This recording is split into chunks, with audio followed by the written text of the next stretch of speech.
ọ̀rọ̀ dẹ́dẹ́ o ọkàn dúdú o. Aya Adélẹ́kàn, aya ológun, ọmọ rẹ̀ ní láwẹ̀ èkìtì. Wọ́n kú ọdún o, Veronica, wọ́n kú ọdún o. Ọdún bá ọ láyé, àbá ọdún pẹ́. Ọdún bá ọ láyé o, àmọ̀ bá ọdún pẹ́ o. Aya Adélẹ́kàn, aya ológun,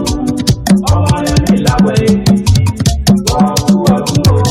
Veronica, àpáta dé àpáta para èbùdé ìràwọ̀ kan yọ lókè tó lé téńté ìrísí rẹ̀ ó jọni lójú ìmọ́lẹ̀ rẹ̀ ó kárí ayé àpáta ewì bó ti rẹ́ni rere tí ṣayẹyẹ oníkájú ẹjẹ́ àjọ kí kú oríire olórí Adélẹ́kàn Mrs. Yétúndé Veronica ẹni ńlá tí mo rí tí mo mọ̀ tó níwà mẹ́wàá tó gbọdọ̀ karùn-ún oṣù kọkànlá ọdún làyájọ́ ọjọ́ òbí rẹ̀ tọdún èyí tí bá ọ láyé abá ọ dúpẹ́ o abá ọ dúpẹ́ lọ́wọ́ bàbá òkè ó yá o ẹgbẹ́ yẹn bó jẹ dámúlà bó de ẹran tọ́kì lèmi ó jẹ ká má purọ́ ayé Honorable Adélẹ́kàn dára ó rẹwà láàrin obìnrin ṣe bẹ́ẹ̀ rí ẹ̀rí bó tutù láwọ̀ bí ẹja tí ń gbénú omi ó ná lára mi ní jọjọ bí ọ̀sùn dẹ̀dẹ̀ tí ń bẹ létí omi bàmí Ọláyínká ńkọ́ o Honorable Ọláyínká Adélẹ́kàn ọkọ lọ́jọ́ òbí tòní àsùndájọ́ òní kàn ọ́ lágbára lọ́wọ́ Olódùmarè ọba ẹ ò ní bá wọn tẹ́jú ilẹ̀ mọ́lẹ̀ olórí Yétúndé Veronica ọlọ́jọ́ ìbí tòní olówó oríire ọkọ rẹ ló rán mi wá ó ló ní kí n wá máa kí ọ ó ní lónìí ọjọ́ ìbí aya òun àpáta kó jẹ́nu dákẹ́ òwúlò ó ní kí n máa kí ọ kìọ̀ ó ní kí n máa kẹ̀ lórí kìnìún bàbá tó bí ọlọ́mọ olówó oríire ọkọ rẹ ó ló sọ wípé Veronica ìwọ máa dá kọjọkọjọ máa tẹsẹ̀ kó máa tẹ Sátánì mọ́lẹ̀ onígbàjọ́ òdodo tó ń gbọ́ tolúwa mọ́mísì barista Arámidé ayálà wá ìyá Adéfẹ́mi ìwọlé ní kí lọ́wọ́lọ́wọ́ Adéfẹ́mi olórúkọ mi Babájídé ọmọ Adélẹ́kàn mọ́mísì Adékọ́lá ogún ọdún ọjọ́ òbí tòní o Adékọ́lá Adélẹ́kàn Adétáyọ̀ ńkọ́ Adétáyọ̀ ọmọ Adélẹ́kàn ṣé gbogbo wọn ń bẹ lálàáfíà ara Grandma Jíkẹ́ Olúwa ló ń sọjọ́ òbí ẹ̀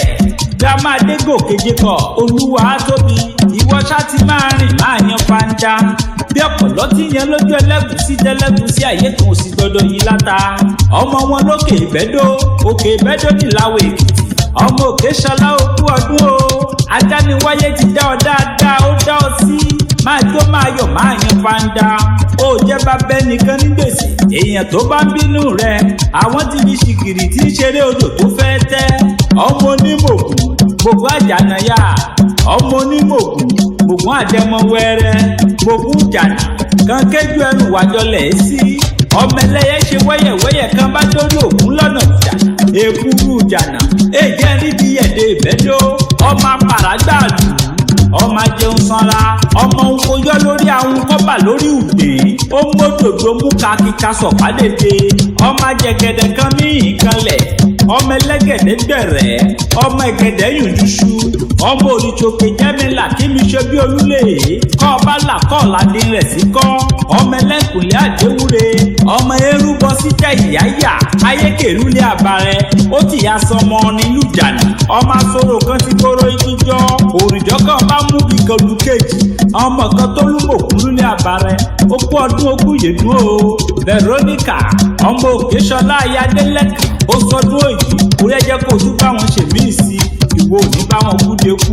ò ní bá wọn tẹ́jú ilẹ̀ mọ́lẹ̀ àwọ̀ títò tó bá mú wálé ayé ló máa mú lọ sóde ọ̀run ẹwà rẹ ò ní bàjẹ́ ò ní dèrò ẹ̀yìn ò ní rí kú ọmọ ò ní rí kú ọkọ ìwọ fúnra rẹ gan ò ní bá ìsàn lùgbà yíyan láyé ń tán jọjọ alẹ́ ìwà máa rí tajé ṣe lọ ní ìjà rẹ tí ń rí ọlọ́run ọbọ òní jó tán ìdólé ló máa jó òní gbogbo ẹni kọ́lé ọ̀pọ̀ ẹni kọ́lé a máa kú ibi pitipiti là bá lé ìjọ ọ̀nà ló máa gbó òní gbogbo ẹni yẹ̀nà a máa kú ibi pitipiti là bọ́nà ìjọ ọjà ló máa gbó òní gbogbo ẹni dájà a máa kú ibi pitipiti là bọ́jà igi ńláńlá àárín àwọn èèyàn ńláńlá là ó ti máa rí ọ ọdọọdún ni láńsọ lógúnlógún ọdọọdún ni kàn ń so lọ́gbọ̀nlọ́gbọ̀n ọdọọdún la di ẹ̀yà so lágbọ́ta àríyáyá ti yá àríyọ̀yọ̀ ní tiyọ̀ iná ní sàyà náà onílé àtàlejò àlejò àtònílé ọmọdé àtàgbà àgbà àtọmọdé ọkùnrin obìnrin obìnrin ọkùnrin wọn ò máa fọyàyà ṣe tiẹ̀ ní lágbára lọ́wọ́ Olódùmarè ọba mi okú ọdún okú yèdún o happy birthday to you ma and we all wish you long life and prosperity ìgbà ọdún 1 minute ni nọ́mbà bẹ̀rẹ̀ wípé ta ló ń kọrin wí fún ọlọ́jọ́ ìbí ẹ sọ fún ọ wípé àpáta ewì ni tó bá lẹ́ni tó fẹ́ kàn sí mi ẹni kí wọ́n ó pè mí sórí nọ́mbà sáìdì tọ̀dọ̀ tèmi mo gbéra pa ó di ibi tá a forí ìlú sọlẹ̀ sí níbi ojúmọ́ ti mọ́dé gbogbo ilẹ̀ kílẹ̀. ọdún bá ọ láyé àbá ọdún pẹ́ ọdún bá ọ láyé ò àmọ̀ bá ọdún pẹ́ ò. àyà àlẹ́lẹ́kọ̀ọ́ àyà òwúrọ̀ ọmọdé ní láwẹ̀ èyí wọ́n kú ọdún o.